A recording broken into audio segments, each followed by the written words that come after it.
سورہ نور تعارف کے اعتبار سے اس سورت کا مرکزی موضوع معاشرے میں بے حیائی اور فحاشی کو روکنے اور عفت و عصمت کو فروغ دینے کے لیے ضروری ہدایات اور احکام دینا ہے۔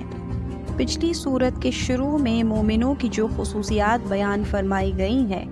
ان میں سے ایک اہم خصوصیت یہ تھی کہ وہ اپنی شرم گاہوں کی حفاظت کریں، یعنی باعفت زندگی گزارتے رہیں۔ اب اس صورت میں باعفت زندگی گزارنے کی ضروری تقاضے بیان فرمائے گئے ہیں۔ چنانچہ صورت کے شروع میں ہی زنا کی شرعی سزا بیان فرمائی گئی ہے،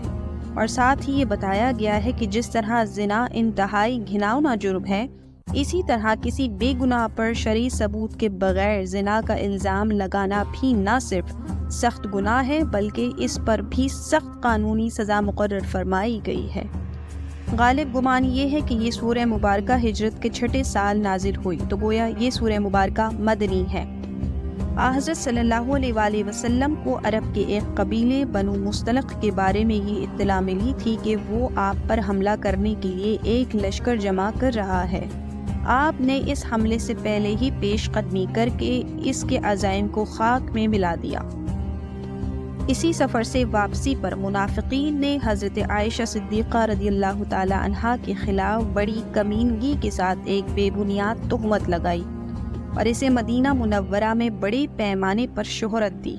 جس سے کچھ مخلص مسلمان بھی متاثر ہو گئے۔ اس سورت کی آیت نمبر 11 تا 20 حضرت عائشہ صدیقہ سلام اللہ علیہا کی براءت یعنی پاک دامنی کا اعلان کرنے کے لیے نازل ہوئی ہیں، اور جن لوگوں نے تہمت لگانے کا گھناؤنا جرم کیا تھا، ان کو اور معاشرے میں عریانی و فحاشی پھیلانے والوں کو سخت عذاب کی وعیدیں سنائی گئی ہیں۔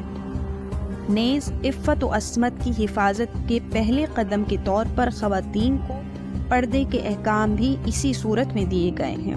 اور دوسروں کے گھروں میں جانے کے لیے ضروری آداب اور احترام بھی اسی سورہ مبارکہ میں سکھائے گئے ہیں۔